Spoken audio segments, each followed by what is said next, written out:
Video detik-detik tanah longsor diunggah lewat akun Instagram @infokarangasem_id pada Sabtu, 16/11/2021.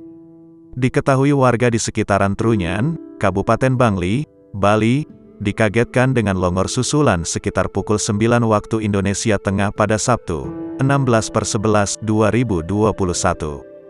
Tampak kepulan asap tebal dari debu menggelinding sesuai aliran longsor yang ada di tengah bukit. Sejumlah warga nampak memantau sekaligus merekam detik-detik tanah longsor. Diduga longsor terjadi akibat guncangan gempa. Diketahui dampak dari gempa tersebut mengakibatkan bangunan rumah rusak yang tersebar di 2 kabupaten. Dilaporkan ada 3 warga meninggal akibat tertimbun reruntuhan bangunan.